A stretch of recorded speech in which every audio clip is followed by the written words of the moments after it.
열왕기하 4장 1절에서 7절 말씀 우리 앞에 자막으로 나와 있습니다. 우리 한 목소리로 함께 4장 1절에서 7절 말씀 함께 읽겠습니다.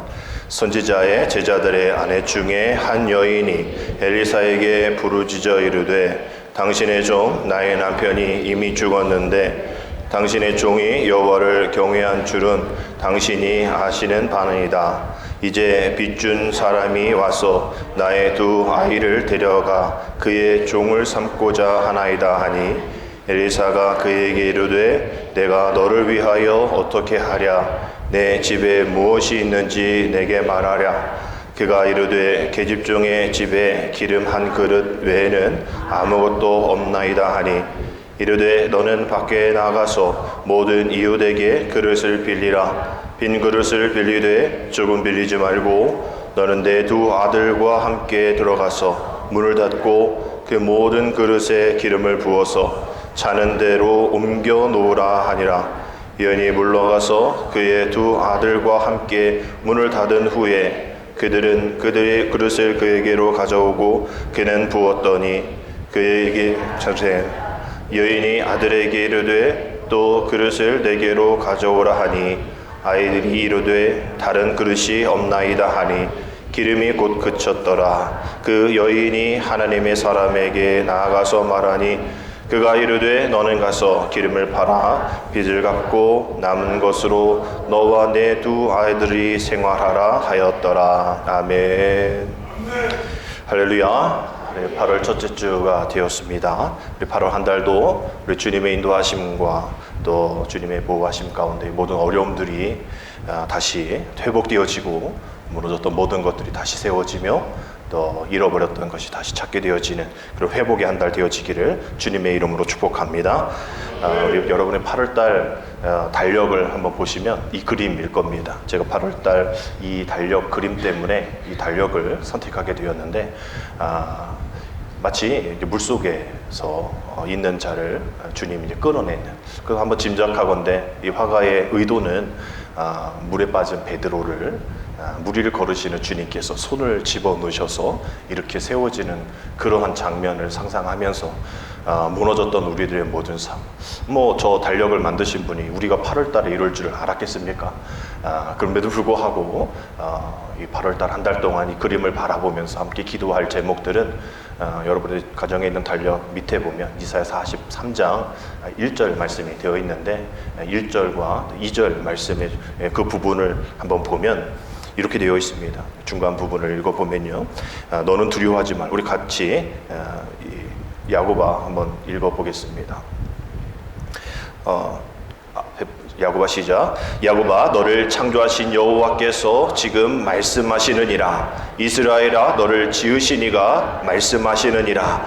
너는 두려워하지 말라. 내가 너를 구속하였고 내가 너를 지명하여 불렀나니 너는 내 것이라. 네가 물 가운데로 지날 때에 내가 너와 함께 할 것이라. 강을 건널 때에 물이 너를 침몰하지 못할 것이며. 여기까지 말씀 보겠습니다. 달력을 보면서 우리에게 하시는 말씀이라 생각하시고 너는 두려워하지 마. 내가 너를 구속하였고 내가 너를 지명하여 불렀나니 너는 누구 것이다? 내 것이다. 그러면서 이제 그 물속의 의미처럼 내가 물 가운데 지날 때에도 내가 너와 함께 할 것이고 강을 건널 때에도 내가 너와 함께 하셔서 물이 너를 침몰하지 못할 것이다 라는 말씀.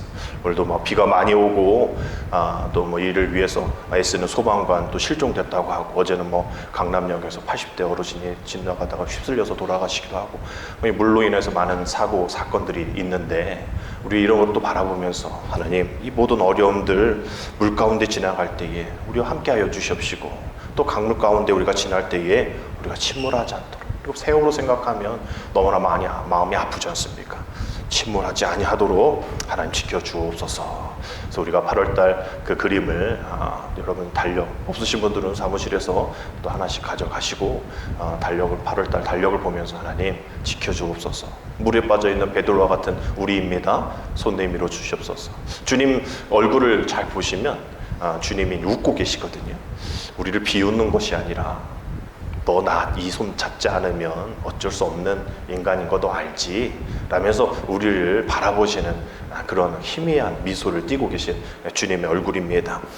우리 8월 한 달 동안 우리 정말 그렇게 살기를 원하면서 우리 앞뒤 옆에 계신 분들과 이렇게 인사합시다. 8월 한 달도 주님 손잡고 일어섭시다.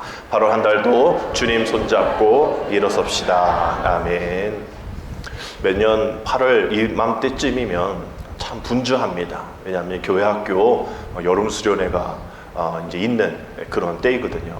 뭐 예전 작년 생활 같았으면 전주에 아동부 교회학교 어린이들이 여름 성경을 했을 거고, 이제 내일부터 중고등부 학생들이 수련회를 가야 되는 그런 상황들, 그 상황 끝나면 제가 휴가를 가야 되는 상황들, 뭐 이렇게 진행되어질 텐데, 이거를 지금 마치 물속에 빠진 베드로 같이 뭔가 시간이 딱 멈춰져 있는, 허우적거리는, 뭔가 잘 될 줄 알았는데, 내가 물 위를 걸으면 걸을 수 있을 거라 생각했는데 나는 그 정도 되는 줄 알았는데, 물속에 정신 차려보니까 여전히 물속인 거죠. 주님 손 붙잡지 않고서 살아갈 수 없는 그런 시간이 멈춰져 있는 듯한 그런 시간 속에 우리는 살아가고 있습니다. 우리가 이렇게 언제까지 허우적될 수는 없는 거죠. 주님 붙잡는 손 우리가 붙잡고 일어서면 우리가 바라는 달 동안 잘 정비하고 이 지역 확진자 수가 좀 줄어들고 있잖아요. 이러한 부분들이 좀 회복이 되어서 9월부터는 모든 예배가 2월 전 예배와 같이 회복되어질 수 있도록 한번 애써 보겠습니다. 아마 사북교회는 오늘부터 다시 다 회복해서 식사도 하고 이런다고 하셨는데, 우리는 아직은 또 그런 상황들이 안 되니까요. 그래서 오늘도 이금덕 권사님께서 옥수수 전달해 준다 이래서 이게 음식물 제공하는 것도 아직은 좀 그렇습니다 라고 얘기했어요. 안타깝지만 옥수수가 여러분에게 오늘 제공되지 않으니까 개별적으로 이금덕 권사님들 가시면 안 익은 옥수수를 하나씩 받으실 것 같아요. 이렇게 우리가 8월 한 달 동안 잘 한번 정비해보고 9월 이제 시작하면서 일부 예배도 시작하고 또 교회 학교도 시작하고 또 2부 예배도 시작하고 수요 예배 또 금요 예배 시작할 수 있도록 여러분 한번 8월 한 달 동안 기도하고 또 잘 준비하기를 원합니다. 지역도 어렵잖아요. 그래서 카지노도 800명 그 머신으로 카지노 하시는 분들 위해서 800명 오픈했다고 하는데, 머신으로는 테이블이 아니기 때문에 많이 안 오신다. 400명도 안 온다고 얘기를 해요. 이 부분도 어떻게 해결될지 잘 모르겠지만, 지역도 어렵고 또 가인적인 생활도 어렵고, 우리 학생들 들어보니까 방학이 일주일밖에 안 된다고, 주일 껴서 6일인가? 그렇죠. 류친선 오늘 포항에서 왔는데 그래도 3주인 게 엄청나다라고 얘기를 하더라고요. 현정아 맞냐 일주일? 안타깝지만 진서 계약할 때 쟤는 방학한다는 얘기가 있더라고요. 학생도 그렇고 어른도 그렇고 노인도 그렇고 뭔가 시작하는 사람도 그렇고 이게 참 어렵고 잘 안 맞는 그런 모습들이 있지만, 그럼에도 불구하고 회복해 주실 하나님 우리가 붙잡으면, 강하고 담대하라 내가 너와 함께하리라 말씀하신 그 약속의 말씀만 붙잡으면 우리가 주님 앞에 다시 한번 회복되리라 믿습니다. 그를 위해서 우리가 해야 할 일이 있죠. 우리는 기도하는 일입니다. 기도가 왜 중요하냐면 우리는 기도를 이렇게 얘기할 수 있어요. 믿음의 튜닝이다. 한번 따라합시다. 기도는 믿음의 튜닝이다. 믿음의 튜닝이다. 튜닝이 뭐냐 하면, 우리가 연주자들이, 오케스트라든 연주자들이 악기를 연주할 때 각자 다 음이 안 맞을 수 있잖아요. 각자 튜닝을 했다고 할지라도 음이 다 다릅니다. 그래서 오케스트라가 연주되기 전에 오보의 주자가 먼저 그 A 음을 찡 하면, 오보에 이렇게 부르는 거죠. 오보가 A 음을 부르면 다른 관현악 애들이 그 음에 맞춰서 다 음을 일관되게 음을 맞춥니다. 조율을 하는 거죠. 그리고 지휘자가 오고 그때 연주가 시작되어지는 거죠. 우리 8월 한 달 동안 기도로 믿음의 튜닝이 다시 시작되어서, 누구는 너무나 앞서가는 사람 있고 누구는 너무나 뒤쳐져 있는 사람이 있으니까 우리 함께 그 일들을 위해서, 하나님 나라의 이 일들을 위해서 우리 8월 한 달 동안 믿음의 튜닝을 우리가 잘 한번 맞춰보고 이제 9월 달 시작할 때 연주할 수 있도록, 그래서 하나님이 우리를 연주하실 수 있도록, 하나님 우리 교회를 연주하실 수 있도록 각자 악기가 혼자 각자의 음을 내는 것이 아니라 조화를 이루는 심포니잖아요. 조화를 이루는 그러한 교향악단이 우리가 되어서 하나님을 찬양하고 세상을 향해 어려운 이들에게 하나님의 구원하심, 또 하나님을 믿으면 회복되어지면 하나님의 역사 가운데 큰 은혜와 복이 있다라는 것을 알려줄 수 있는 그런 믿음의 튜닝 시간이 되어지기를 주님의 이름으로 축복합니다. 우리 한번 따라합시다. 기도하지 않을 만큼 작은 문제도 없으며 기도해도 소용없을 만큼 큰 문제도 없다. 19세기 초 이 신앙 부흥운동을 이끌었던 찰스 피니 목사님의 기도의 명언입니다. 기도하지 않을 만큼 작은 문제도 없고 또 기도해도 소용없을 만큼 아주 큰 문제도 없다라는 거예요. 그러니까 우리는 범사에 항상 기도해야 한다라는 것이죠. 우리가 뭐 평안할 때, 뭐 그냥 기분 좋을 때 우리가 뭐 기도하지 않잖아요. 그러니까 급하고 어렵고 어려운 환란 속에 있을 때나 기도하는데 그거 말고 우리는 늘 기쁠 때나 슬플 때나 어려울 때나 쓰러질 때나 일었을 때나 우리는 언제든지 범사에 감사할 뿐만 아니라 범사에 기도해야 된다는, 결국 우리의 삶의 전부가 다 기도가 되어야 한다라는 거예요. 나중에 할게요. 좀 상황이 되면 할게요. 이 어려운 문제가 해결되면 할게요. 지금 이거 정신없어요. 아니 우리가 정신없으니까 기도해야죠. 정신없으니까 더 기도해야죠. 정신없으니까 기도하지 않는데요. 이건 말이 안 맞는 겁니다. 정신없으니까 더 기도해야 됩니다. 나중은 안 되는 거예요. 그래서 성 어거스틴이 이렇게 얘기합니다. 과거는 이미 없고 미래는 아직 없는 것이며 오직 현재만이 지금 존재한다. 그 현재 존재의 하루하루가 쌓여져서 우리 주님 만날 그때에 우리의 삶을 되돌아보실 때에 어떻게 살아왔니? 그냥 갑자기 잘 살았어요가 아니라 매일매일 하루하루 현실에 내 존재의 존재됨을 생각하면서 결단하면서 매일매일 기도하며 살았습니다. 주님 앞에 우리가 이렇게 얘기해 드려야겠죠. 그렇게 되어지지 않으면 우리 삶이 이루어지지 않습니다. 그래서 우리 삶은 패러독스죠. 낮아져야 높아지는 것이고 또 우리가 죽어야 사는 것이고. 그래서 마태복음 5장에 팔복에 대한 그런 이야기들이 쭉 나올 때 천국을 얻기 위해서 뭐 해야 하냐? 심령이 가난해져야 하고 위로받기 뭐 해야 하냐? 애통하는 마음을 가져야 하고 배부르기 위해서 뭐 해야 되냐? 또 배고프고 목마른 처지가 되어야 하고 하나님을 보기 위하여 마음을 깨끗해야 되고 천국 가기 위해서 의뢰의 핍박을 받아야 한다. 이런 말씀들이 쭉 나옵니다. 계속 그 일들을 위해서 우리는 계속 부르짖고 또 계속 낮아서 섬기며 죽으며 살아가야 한다라는 것이죠. 물속에 빠진 베드로가 주여 나를 구원하소서, 주님 내게 손 내밀어 주옵소서, 내 자만함 이제 내려놓습니다. 내 욕심 내려놓습니다. 내 이성, 내 경험 다 내려놓습니다. 주님 나를 붙잡아 주옵소서. 나는 아무것도 아닙니다. 성 어거스틴의 그런 고백처럼 주님은 위대하시고 나는 아무것도 아닙니다. 그 기도를 계속 반복했던 것처럼 주님 나는 아무것도 아닙니다. 오직 주님만 위대하십니다. 그 위대하신 주님 붙잡을 때 나의 삶을 주님께 인도하여 주옵소서. 우리는 이런 부르짖음이 있어야겠죠. 우리가 잘 아는 출애굽기 22장 23절의 말씀 우리 함께 같이 읽겠습니다. 내가 만일 그들을 해롭게 함으로 그들이 내게 부르짖으면 내가 반드시 그 부르짖음을 뭐하리라? 들으리라. 우리 주님 우리에게 부르짖을 때에 그 부르짖음 듣겠다 말씀하십니다. 몇 주 동안 우리 정부에서 부르짖지 말라고, 다른 분들은 어떤 느낌이었는지 모르겠지만 전 그게 너무나 충격이었어요. 교회 안에서 부르짖지 말라니, 큰 소리로 말도 하지 말라니, 이건 어떻게 된 일일까? 그런 생각했습니다. 교회에서는 부르짖어야 하는데 부르짖어서 했는데 통성기도 하지 말라고 얘기하잖아요.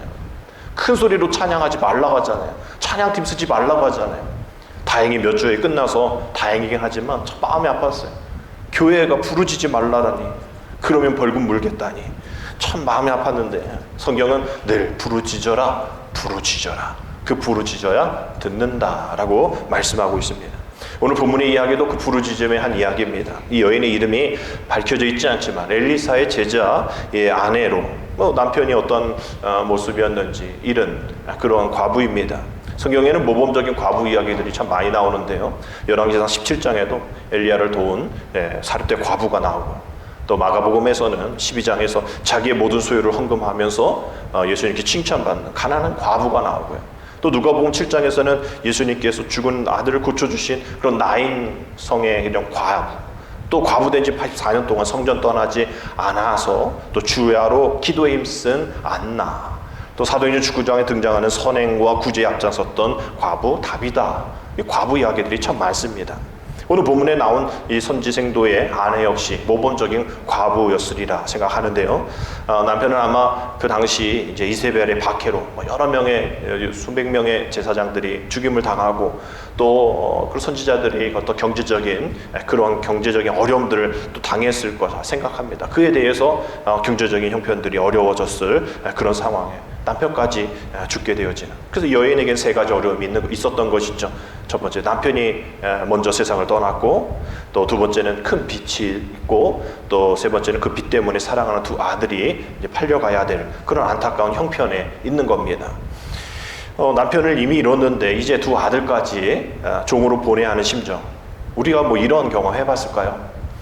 뭐 남편을 잃은 그런 분도 계시겠죠. 그런데 두 아들까지 빚으로 종으로 팔려가야 되는 그런 심정, 우리는 그 경험하지 못했을 겁니다. 그런 고통과 어려움 가운데에 당장 끼니를 걱정해야 되는 상황인 것이죠. 근데 그것보다도 이제 이 빚으로 인해서 채권자들이 자기 아들을 종으로 끌려가면 7년 동안 그러한 종살이를 해야 하는데 어떻게 살까 아들 생각하면 많은 걱정이 있었을 겁니다. 며칠 전에 저희 협성 94학번 저희 동기이지만 나이가 많은 형님이 소천하셨다는 소식 듣고 안양으로 갔다 왔는데 가보니까 사모님이 아주 그냥 너무나 태연하게 아무렇지도 않게 많은 사람들을 맞이하시더라고요. 그래서 인사하고 그냥 이제 조문을 하는데 오히려 사모님께서 너무 밝은 모습으로 우리 목사님께서 천국 가셨습니다, 염려하지 마세요. 딱 봐도 염려가 되거든요. 고등학교 2학년 우리 아들 똑같은 나이, 또 대학생 여자 딸 사모님, 여러분 알다시피 일반 그런 직장보다 목사님들은 돌아가시면 그냥 끝이잖아요. 사모님들이 뭘 한 게 뭐가 있습니까? 아이들이 자라나고 있는데 그냥 딱 봐도 얼마나 힘들까. 암으로 돌아가셨는데 우리가 두려워하고 염려하고 걱정해야 될 그분들이 오히려 우리들에게 위로를 주는, 그래서 어떤 다른 제 친구 사모님은 오히려 그분이 울고 돌아가신 분의 사모님은 오히려 그분을 격려하는, 우리가 뭐 맞는 얘기죠. 하나님 나라로, 아픈 곳 없는 하나님 나라로 먼저 가신 것 너무나 감사하고 기쁘다라고 얘기하지만 그게 과연 내 남편, 내 아내, 내 자녀, 내 부모의 이야기로 그게 가능할까? 많은 장례를 치르하면서 많은 이들에게 위로할 때 그래도 하나님 품에 가셨잖아요 라고 얘기는 하지만 막상 내 가족이라면 그렇게, 내 부모라면 그렇게 얘기할 수 있을까? 그런 표정, 또 그런 위로 오히려 전달받을 수 있을까라는 생각하게 되어지는데, 오늘 이 과부의 모습도 그런 거 아닙니까? 힘든 거죠. 이제 어떻게 살아야 하나, 이제 어떻게 두 아들을 데리고 살아야 하나, 이제 아무것도 없는데 이제 채권자한테 두 아들을 뺏겨 갈 텐데, 사실상 이 동족에 대한 이 이자, 또 돈 떼먹는 뭐 이런 것들을 원래 금했습니다. 출애굽기 22장도, 레위기 25장도, 신명기 15장에도 그거 동족끼리는 그런 돈 빌려주고 또 뭐 이자 받고 이러지 말라. 빌려줄 수 있지만 이자는 받지 말라. 그렇게 되면 어려운 일이 생기니까. 그래서 지금 뭐 경전을, 성경의 일부를 경전으로 받아들이는 이슬람권에서도 이자 금지령 같은 것들이 있어요. 그래서 구약에도 노비 해방법이 반복돼서 나타나는 것도 빚을 갚지 못하면 계속 노비가 되는 경우가 있기 때문에 동족을 종으로 삼지 말아라라고 분명히 레위기 25장에서 얘기하고 있는데도, 율법으로 정해지고 있는데도 불구하고 그렇게 되지 못하는 상황 속에 있는 것이죠. 하나님, 이스라엘 백성들은 내 백성이야, 내 백성을 왜 너희가 종으로 삼으려고 하니? 계속 하나님 그 말씀하시는 거였거든요. 그런데 그 규례들이 백성들에게는 제대로 지켜지지 않아서 오늘 본문 말씀처럼 빚을 지고 남편을 잃어 두 아들이 채권자한테 빼앗기는 그런 처지에 놓인 겁니다. 과부의 부르짖음을 들은 엘리사가 2절에 보니까 그녀를 도울 방법을 찾기 위해서 이렇게 질문하죠. 우리 2절 같이 한번 읽겠습니다. 시작. 엘리사가 그에게 이르되 내가 너를 위하여 어떻게 하랴? 내 집에 무엇이 있는지 내게 말하랴. 그가 이르되 계집종의 집에 기름 한 그릇 외에는 아무것도 없나이다 하니. 여기서 우리가 이전 성경에는 그 한 병 기름 이렇게 되어 있어요. 이전 성경에는 지금은 기름 한 그릇으로 되어 있는데, 그래서 우리는 옛날부터 어떤 조금 이렇게 큰 어떤 항아리 같은 그 안에 기름이 가득 담겨 그래도 그거 하나라고 생각하는데, 이 원어로 보면 이 한 그릇이 이 아스쿠 샤멘이라는 단어를 쓰는데요. 기름은 두 종류입니다. 뭐 식용유처럼 음식을 하여 먹는 기름이고, 또 그 나라는 건조하기 때문에 건조성이 있기 때문에 목욕을 한 후에 우리가 보습제를 바르듯이 기름을 바르는 게 있어요. 많이 바를 필요가 없는 거죠. 결국 오늘은 이 야시쿠 사멘이라는 그 기름 한 그릇은 목욕할 때 뿌리든 바르든 아주 조그만 병, 뭐 우리가 샘플이든지 우리 여행 갈 때 조금 담아가는 그런 소형 그런 기름이겠죠. 뭐 이만한 기름병, 참기름병이 아니에요. 그냥 요만큼. 우리가 생각하는 것보다 더 없는, 아주 요것밖에 안 남은, 그게 이 가정의 전부인 재산인 이것밖에 없는 그런 상황 속에서 엘리사가 과부에게 내 집에 무엇이 있느냐라고 묻습니다. 그 여인이 집에 기름 한 그릇 외에는 아무것도 없습니다 라고 얘기하죠. 여러분, 그냥 스쳐 지나가는 대화인 것 같지만 잘 보셔야 돼요. 지금 엘리사 선지자는 너가 지금 잃어버린 것 아니라 지금 아직도 남아있는 것이 뭐냐라고 묻습니다. 그럼 이렇게 대답해야 돼요. 저에게 기름 한 병 있습니다. 우리 물도 보면 반이나 남았네 라고 얘기하는 사람 있고, 반밖에 안 남았네 라고 하는 사람들 있잖아요. 그럼 똑같은 거예요. 지금 이 여인은 반밖에 안 남았습니다 라고 하는 거예요. 기름 한 그릇 외에는 아무것도 없습니다 라고 고백하는 거예요. 엘리사 선생님은 그래도 너가 잃은 것 보지 말고 남아있는 걸 바라는 거예요. 기적과 축복은 여기서부터 시작되는 줄 믿습니다. 아멘. 우리가 없는 거 찾으면 너무 많아요. 감사하지 못할 것 찾으면 너무 마음 많습니다. 그러나 감사하는 것 찾게 되어지면, 우리가 잃어버린 것 아니라 지금 있는 것 찾게 되어지면 너무나 많다라는 거예요. 우리 원성 원사님 교통사고 나시고 참 어렵게 병원 생활하시고 보험 처리하시고 힘드시잖아요. 어렵잖아요. 왜 내게 이런 일들이 있는지. 그래서 그 찬양이 있었대. 왜 나만 겪는 고난이냐고. 불평하지 마세요. 그 찬양이 막 계속 있었다는 거예요. 아니, 왜 잘 살고 있는데 왜 뒤에서 차가 막아가지고 며칠 동안 일 못 나가고 힘들고 어렵게 만드냐는 거예요. 그런 거죠. 우리가 남아있는 거, 그래도 살려주신 거, 또 이만하면 다행이라는 거, 우리가 그러한 있는 것에 감사하는 삶을 살아야 한다라는 것을 보여주는 겁니다. 기름 외에는 다른 것 없어요 라는 그런 불평에 이런 부정적인 대답을 하는 것이 아니라 우리는 긍정의 대답을 해야 되는 거예요. 그래서 링컨이 이렇게 얘기하죠. 부정적인 사람은 모든 기회에서 어려움을 찾아내고, 긍정적인 사람은 모든 난관에서 기회를 찾아낸다. 긍정적인 믿음을 갖기를 주님의 이름으로 축복합니다. 긍정적인 믿음은 어려운 상황에서도 소망을 잃지 않게 하기 때문이죠. 그래서 3절에서 엘리사는 이웃에게 그릇을 빌려서 그 그릇들에 기름 부으라라고 과부에게 지시하죠. 이르되 너는 밖에 나가서 모든 이웃에게 그릇을 빌리라. 빈 그릇을 빌리되 조금 빌리지 말고 라고 되어 있는데, 우리가 그냥 표면적인 이 텍스트의 문장만 보면 뭐 그냥 그랬나 보다 이랬지만, 이 안으로 들어가 보면, 이 콘테스트 안에 현장으로 들어가 보면 이게 지금 쉬운 일이 아닌 거예요. 왜? 지금 올리브 기름 요 정도밖에 안 남았을 정도로 얼마나 주변에 있는 사람들에게 아쉬운 소리를 얼마나 많이 했겠어요. 안 했을까요? 분명 했겠죠. 처음에 한 번 했던 것이 다음엔 두 번 했던 것이 4번, 이 사람 했던 것이 다음 이 사람까지 안 해본 일들이 없었을 거예요. 자기가 했을 거고, 또 두 아들에게 시켜서 뭐 빌려오라. 그 전에 있었던 그 교회 권사님도 늘 간증할 때 그 얘기를 늘 하시는 게, 자기 아들 먹일 쌀밥이 없어가지고 앞집에 가서 쌀밥 한 그릇 빌려왔던 그때를 얘기하시는, 그 간증을 늘 얘기하면서 이 아들이 그렇게 컸어요. 아이에게 줄 한 그릇이 쌀밥이 없어서 그렇게 컸어요 라고 얘기를 하는 그러한 권사님 이야기가 있었어요. 마찬가지죠. 이게 그냥 너 빌려와, 알겠습니다, 빌려와, 이게 끝나는 게 아니라 다시 가야 되는 거예요. 이제는 그릇이에요. 이제 그릇이 음식이 아니라 그릇이에요.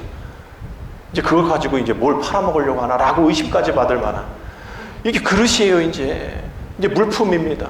이거 그릇 주다가 보면 이제 나중에는 뭐 우리 집 달라고 그러는 거 아니야, 이제 우리 집에 들어오겠다는 거 아니야 라고 의심을 받을 수 있는 거. 한 번, 두 번이야 빌려줄 수 있지만, 한 번, 두 번이야 밥 제공해 줄 수 있지만, 그 안에 눌러 산다면 이건 참 어려운 일이거든요. 전에 부목사 생활할 때 어떤 권사님들끼리 사이가 안 좋은 분 계셨어요. 그래서 이분들이 왜 그럴까? 신방에서 이야기 들어보니까 어떤 권사님이 그 남편이 사업 망하고 힘들어서 집이 이제 다 부도 처리되고 막 이랬을 때 어떤 그 권사님이 정말 사랑스러운 마음으로 같이 이제 살게 되었다라는 거예요.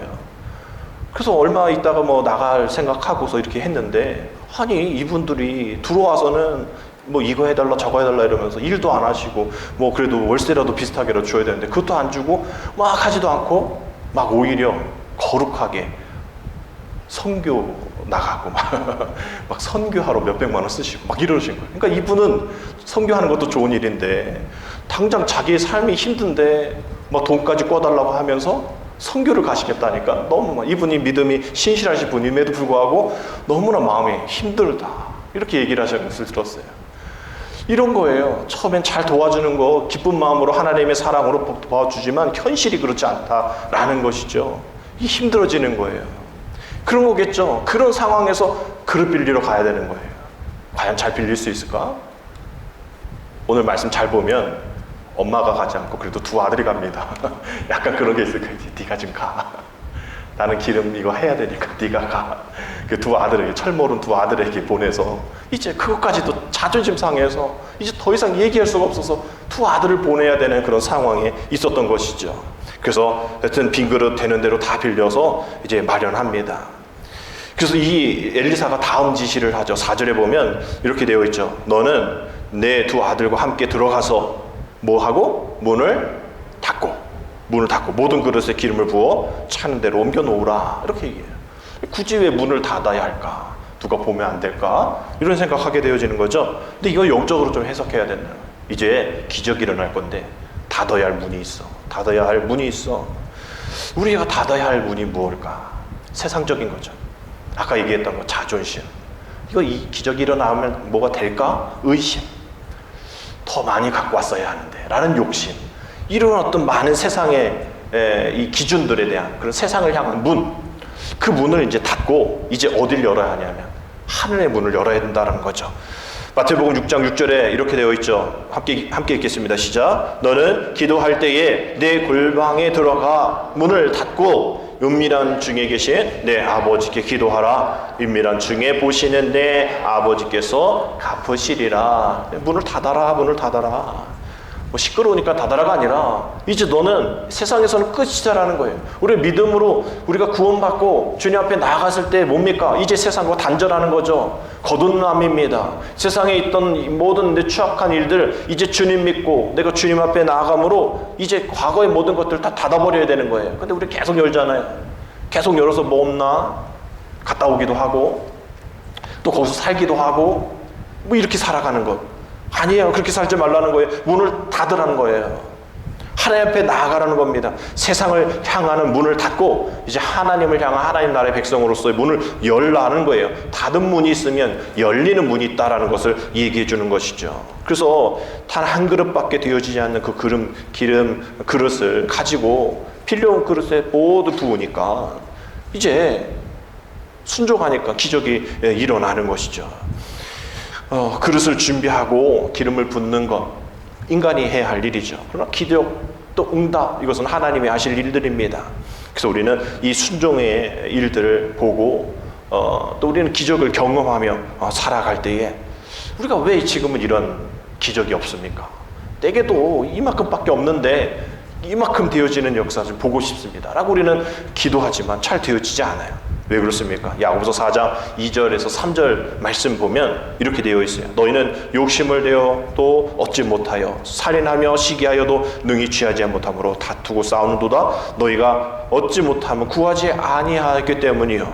얻지 못하면 뭐라고요? 구하지 아니하였기 때문이요. 구해도 받지 못하면 뭡니까? 정욕으로 쓰려고 잘못 구하기 때문이다 라는 거예요. 너희가 구하지 않기 때문에 얻지 못했고 구했다 할지라도 받지 못한 것은 뭐냐? 넌 정욕으로 쓰려고 하나님 나라의 의를 위해서 아니라 너희는 하나님 나라의 의를 위해서 먼저 사용해야 되는데 그것이 아니라 그 뒤에 것, 내 모든 것을 더해 주시라. 그 내 모든 것에 우리가 관심 가졌기 때문에 그러한 일들이 잘 이루어지지 않는 거라는 거예요. 기름 한 그릇밖에 없다는 거 우리 삶과 동일하다라는 삶입니다. 결국 우리가 순종하지 않으면 우리도 그런 기적을 경험할 수 없다라는 거죠. 그래서 두 아들과 그녀가 엘리사의 지시대로 순종했더니 6절 보니까 그릇에 다 찬지라. 아멘. 그릇에 다 찬지라. 더 없냐? 아들에게 물어보니까 더 없어요. 그제서야 기름이 그칩니다. 문제가 다 해결되었죠. 근데 중요한 것은 이제 이것이 빚을 갚고도 남을 만한 충분한 기름이 확보되었다라는 거예요. 7절 말씀 같이 읽겠습니다. 시작. 그 여인이 하나님의 사람에게 나아가서 말하니 그가 이르되 너는 가서 기름을 팔아 빚을 갚고 남은 것으로 너와 내 두 아들이 생활하라 하였더라. 아멘. 원래 이 여인의 기도의 제목은 뭐였어요? 아들만큼은 팔려가지 않는 그런 빚을 갚을 수 있는 그러한 상황까지 있게 하달라. 그런 마음이었잖아요. 그런데 이 엘리사를 통해서 주시는 하나님의 기적은 뭐예요? 남은 것으로 너와 두 아들이 생활하도록 하라. 우리 주님은 이렇게 우리에게 근본적인 문제까지 해결해 주시는, 우리가 기도했던 것 이외에 다른 것도 허락해 주시는 그 하나님의 은혜를 우리가 경험하게 됩니다. 왜냐하면 하나님은 그런 하나님이세요. 그냥 가만히 내버려 두지 않으십니다. 하나님의 관심은 늘 그렇게 어렵고 힘들고 결핍당하는 자에게 관심을 두고 있기 때문인 거죠. 신명기 15장 13절 14절 종을 해방할 때에 어떻게 해야 하는 것인가 라는 이야기를 하고 있어요. 그를 놓아 자유롭게 할 때에는 빈손으로 가게 하지 말고 내 양 무리 중에서와 타장 마당에서와 포도틀에서 그에게 후히 줄지니 곧 내 하나님 여호와께서 내게 복을 주신 대로 그에게 출지해라. 너에게 많은 복을 주었잖아. 종이 이제 자유화가 될 때에 빈손으로 가게 하지 마라. 약간 우리 한국적인 정과 같은 그런 모습들 있지 않습니까? 그래서 빈손으로 가게 하지 말고 또 가지고 있는 거 많잖아. 하나님 주신 복으로 네가 가지고 있는 거 많잖아. 그에게 후히 주고 떠나게 해. 라는 그러한 이야기죠. 하나님은 늘 이러한 방식입니다. 어려운 것을 그냥 내버려 두지 않으세요.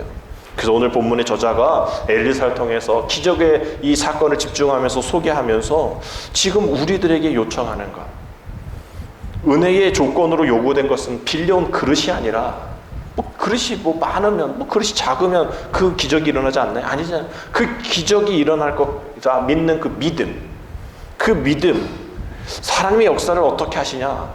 믿음으로 준비하는 자, 준비하는으로 믿음으로 드러내는 자를 하나님은 사용하시고 그 사람들에게 하나님은 기적을 베풀어 주신다라는 그 사실을 오늘 말씀을 통해서 우리에게 해주는 겁니다. 하나님이 우리에게 무엇인가 요구하실 때에 우리는 잘못 생각할 때가 많아요. 하나님께 물질 드려야 하나? 하나님께 시간 드려야 하나? 나도 물질 없고 나도 시간 없는데. 우리 주님은 그것 바라시는 게 아닙니다. 없는 시간, 없는 물질 가운데에 드려지는 물질과 시간이라는 거죠. 가난한 자의 일부의 헌금이 그에게는 다른 사람이 볼 때는 작지만 아주 큰 것이고, 아주 바쁜 이들에게 자그마한 시간은 아주 큰 시간인 것처럼. 그래서 이게 해외로 의료 선교 가시는 분들, 그분들 의사로서 가만히 계시면 국내에서 많은 돈을 버실 분들인데, 그리고 다 포기하고 유명한 또 대학 또 유명한 그런 전공의들이 해외 나가서 그 도움을 하는, 마찬가지죠. 그 믿음, 그 어떤 많고 적음의 문제가 아니라 그 믿음을 버신다는 거죠.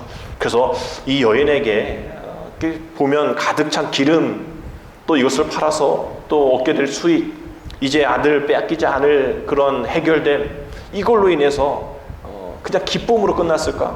우리에게 저금 통장에 액수가 좀 줄어들 때에 두려웠는데 이렇게 해서 0,000이 좀 많이 늘어나서 그것을 바라보면서 뿌듯하는 이런 것을 주님 원하실까? 주님 그것만을 원하시는 것이, 그렇게 되어지면 좋겠죠. 또 그것도 하나님의 위대한 기적이겠지만 그것이 아니에요. 주님 그것 말고 더 큰 걸 바라라는 거죠. 그렇게 되어지게 하셨던 그 하나님의 은혜, 그냥 내버려 두지 아니하고 안타까워서 그것을 회복시켜 주셨던 하나님의 역사하심, 그걸 바라보라는 거예요. 그걸 바라보지 않으면, 이 여인이 그걸 바라보지 않았다면 어떠한 욕심이 생겼냐면 좀 더 빌려올 걸, 좀 더 큰 그릇 빌려올 걸, 이렇게 쌓일 줄 알았다면, 좀 더 자존심 내세우지 말고 나도 가서 그릇 더 빌려올 걸. 이런 욕심으로 쌓이게 되는 겁니다. 이게 지금 이 세상의 욕심, 욕망이라는 거예요. 남들 다 하니까, 남들 다 그렇게 하니까, 그렇지 않으면 나는 뒤처지는 것 같으니까. 이 동물이 스프링버그라는 이 동물입니다. 이 스프링버그 현상이라는 게 있는데, 얘네들이 되게 식탐이 많은 애들이에요. 그래서 이렇게 풀을 먹다가 다 먹으면 앞으로 가잖아요. 그러면 뒤에 있는 애들이 쟤 좋은 곳으로 가나 보다. 그래서 뒤에 있는 애는 더 빨리 앞으로 갑니다. 그래서 앞에 있는 걸 먹어요. 그럼 이 앞에 있는 애들이 얘 봐라, 나보다 더 많이 먹네. 그래서 또 앞으로 가요. 이렇게 막 가다가 막 달립니다. 저희 스프링버그에 스프링이 엄청 튀는 애들이거든. 되게 빨리 합니다. 막 94km로 막 달려나가는. 얘네들이 이 욕심, 이 자존심, 이 경쟁심, 이것 때문에 무리지은 얘네들이잖아요. 막 달려나가는. 뭐 넓은 평화 달려나가면야 지네들 힘들기만 하고 끝나는 거지만, 이게 낭떠러지가 있단 말이죠. 그 낭떠러지에 만나면 이게 멈춰야 되는데 이게 멈추질 못하는 거예요. 그래서 앞에서 그냥 다 떨어지는데 뒤에 있는 애들은 왜 떨어지는지 모르고 왜 가는지도 모르고 가서 그냥 떨어져 죽는 거예요. 이게 스프링버그 현상이라는 거예요. 내가 지금 뭘 하는지를 모르면서 지금 내가 어떤 판단으로 내가 내 판단이 아니라 그냥 맹목적인 판단, 누가 가라니까, 여자니까, 남자니까, 목사니까 이렇게 해라, 막 이러한 어떤 맹목적인 이유로 아무것도 모른 채 따라가기만 하는 급급한 현상들을 스프링버그 현상이라고 그래요. 이 죽음의 질주 아닙니까? 더 많이 가졌으면 더 좋았을 텐데 과거를 더 생각하고 그러지 못했던 것을 아쉬워하고, 늘 말씀드리지만 이 남편 안 만났으면 어땠을까, 이런 거, 이 직장, 또 이 교회, 또 이 목사님 아니었으면, 뭐 이런 어떤 과거에 대한 이 if라고 하죠. 만약에라는 것을 우리는 늘 얘기하잖아요. 그러다 보니까 욕심이 생겨서 더 앞서가서 죽음의 질주를 하는 우리들의 인생의 모습들. 여인이 만약 그렇게 했다면 아이들은 뭐 이렇게 이걸 기름 팔아서 그냥 이렇게 빚을 갚았지 모르겠지만 그 다음 일들이 안 됐을 거예요. 더 욕심 부려서 더 어려워졌으리라 생각합니다. 하나님 앞에 우리가 성공한 듯 또 풍성해진 듯 하지만 결국은 인생으로 모든 것들이 다 무너지는 경험을 여러분들은 많이 보셨을 거예요. 결국 육체의 눈이 아니라 믿음의 눈으로 바라봐야 한다는 것, 그 믿음의 눈으로 순종할 때에 은혜가 흐른다는 그 사실을 기억하셔야 됩니다. 우리 한번 따라합시다. 믿음의 눈으로 보고 순종할 때에 은혜가 흐른다. 은혜가 흐른다. 믿음의 눈으로 보고 순종해야 그때 은혜가 흐르는 겁니다. 그래서 우리는 축복의 통로입니다라고 얘기했을 때에 우리 믿음의 눈으로 보고 순종하는 것이 전제 조건이 되어야 한다는 거죠. 하나님께 의뢰하지 않고 그 기름 그릇만 바라보고 더 가지지 못했던 욕심을 가지고 아쉬워하기보다 이제 모든 일의 시작과 끝을 주관하신 하나님이 내 모든 가정을 지켜주시고 하나님의 역사하심 가운데 채워주시고, 그리고 우리 교회도 39년 동안 이렇게 채워주신 하나님의 은혜가 있었잖아요. 여러분의 가정 속에서도 채워주신 하나님의 역사가 있었잖아요. 어렵고 힘들어도 하나님의 하나씩 그냥 사방에 우겨싸움을 당하는 그런 상황 속에서도 채워주신 역사가 있었잖아요. 근처 태백에 하삼이동이라고 있는데 거기에 아주 유명한 수도원은 아니겠지만 예수원이라는 침묵으로 노동을 하면서 명상을 하고 묵상을 하는 그런 곳이 있습니다. 좀 전화를 해봤더니 코로나로 지금은 이제 2월달부터 안 연다라고 얘기를 하는데요. 그 예수원이 대천덕 신부님이 외국인이신데 대천덕 신부님이 건립하신 그런 곳입니다. 기회 되시면 여러분 한번 가까운 곳에 있으니까 황지연 근처 지나가가지고 넘어가면 한 30분 정도밖에 안 걸리는 그런 곳에 있습니다. 그 대천덕 신부님이 커다란 군용 텐트를 한 개 사고 지인들에게 이렇게 선언했어요. 우리 강원도로 내려갑시다. 거기서 중보기도의 어떤 집을 우리가 시작합시다.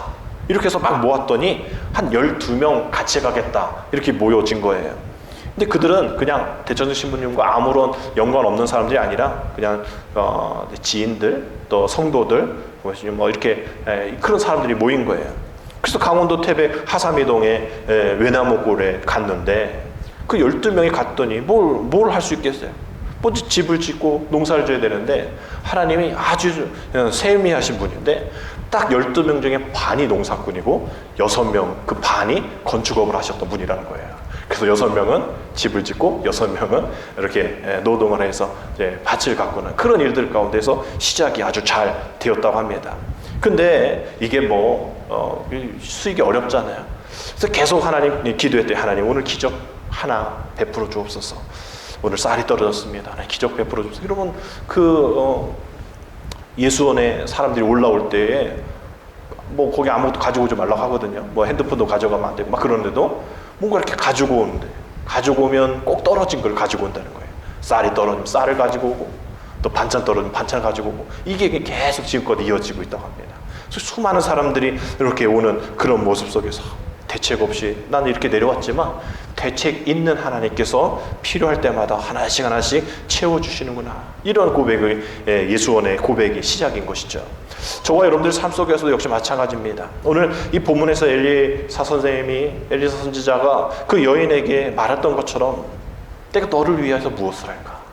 우리 주님 우리에게 지금 묻는 거예요. 내가 너를 위해서 무엇 할까? 안 해주겠다가 아니잖아요. 내가 지금 너를 집중하고 있어. 너의 아픔에 집중하고 있어. 너의 궁핍함에 집중하고 있어. 내가 너를 위해서 무엇을 할까? 그럴 때 그 다음 질문, 내 집에 무엇이 있느냐? 우리 이것밖에 없어요, 저것밖에 없어요, 이것밖에 안 돼요 라고 묻는 그런 질문이 아니라 유도하는 질문은 뭡니까? 하나님 내게 이것도 있네요. 하나님 내게 이런 것도 있네요. 하나님 이런 것이 있습니다. 저런 것이 있습니다. 주님 받아주시옵소서. 이것을 통하여 하나님 큰 역사 이루어 주옵소서. 오병이의 기적 일어나게 하여 주옵소서. 우리 이렇게 기도해요. 근데 우리가 이 오병이의 기적이 사복음서 안에 다 들어있잖아요. 그만큼 중요하다라는 얘기인데 이 오병이어의 기적이 오늘 우리가 읽은 말씀 뒷부분에 구약에도 나와 있습니다. 우리 한번 같이 열왕기하 4장 42절에서 44절 함께 읽겠습니다. 시작. 한 사람이 바알 살리사에서부터 와서 처음 만든 떡 곧 보리떡 20개와 또 자루에 담은 채소를 하나님의 사람에게 드린지라. 그가 이르되 무리에게 주어 먹게 하라. 그 사환이 이르되 내가 어찌 이것을 100명에게 주겠나이까 하나 엘리사는 또 이르되 무리에게 주어 먹게 하라. 여호와의 말씀이 그들이 먹고 남으리라 하셨느니라. 그가 그들 앞에 주었더니 여호와께서 말씀하신 대로 먹고 남았더라. 아멘. 구약에도 오병이어와 같은 역사, 비록 그냥 보리떡 20개하고 채소이지만 비록 100명이지만 이 구약을 통해서 그 예수님의 기적을 보여주시고 또 예수님의 기적을 통해서 우리 삶의 궁핍함 속에 오병이의 기적을 기대하게 하시는 것, 우리가 이렇게 기도하는 거죠. 하나님 비록 적습니다. 그러나 믿음으로 순종하겠습니다. 하나님 이 구약의 기적이 신약에 이어졌고 이 신약의 기적이 지금 나에게도 내 삶 속에서 우리 교회 안에서도 이루어지기를 원합니다. 하나님 이런 마음으로 우리가 기도하게 되어지면 새롭게 시작하는 8월 한 달 그 달력의 그 그림처럼 여전히 불평하고 없는 것 찾는 불평하는 우리들에게 손을 내밀 내가 있는 것, 너가 있는 것 한번 발견해봐. 내가 너를 위해서 무엇을 해줄 거야? 하고 손 내미시는 그 주님의 손을 붙잡고 일어서게 되어지면 모든 어려움들이 회복되어질 것이고 우리가 한 사람 한 사람이 함께 이 일들을 위해서 거룩의 열심을 품고 나아가게 된다면 또 우리가 누군가를 돌볼 수 있는 그런 눈을 또 손길을 주님이 우리를 통해서 이루어 주실 것이고 또 우리가 힘들고 어렵다면 우리가 또 알려서 함께 이 어려움들을 이겨낼 수 있는 우리가 될 것입니다. 우리가 해야 할 것은 믿음의 튜닝, 기도하면서 주님 손잡고 일어서는 것, 물에 빠진 베드로와 같이 허우적된 우리들을 이렇게 세워주시는 우리의 욕심을 이제 내려놓게 하시고 우리의 어떤 자만심, 자존심 다 내려놓게 하시고 이제 나만 바라보라 하시는 그 주님의 그런 손을 붙잡고 일어서는 우리가 되어지면 새로운 한 달 동안 부족한 것 있겠지만 분명히 하나님께서 역사하실 것을 기대하시면 다시 회복되어지고 다시 일어서게 될 줄 믿습니다. 그러한 저와 여러분 되시기를 주님의 이름으로 축복합니다. 기도드립니다. 우리의 아픔을 외면하지 않으시고 돌보시는 주님, 우리의 지적 또 감정적 신체적인 한계에 갇히지 말고 우리를 위해 역사하실 하나님을 절대적으로 신뢰하며 순종하는 큰 믿음으로 나아가게 인도하여 주옵소서. 이제 더욱 신실하게 채워주시는 주님만 의지하겠습니다. 끝까지 순종하며 주님 앞에 나아가겠습니다. 우리에게 말씀하신 것을 묵묵히 감당하며 나아가겠사오니 우리의 형편 아시는 주님, 우리에게 무엇을 원하냐라고 물으실 때에 또 우리에게 있는 것이 무엇이냐라고 물으실 때에 없는 것 바라보지 않게 하시고 있는 것 주님 앞에 올려드리며 나아가는 우리 모두가 되어줄 수 있도록 하나님 인도하여 주시옵소서. 예수님의 이름으로 감사하며 기도드립니다. 아멘.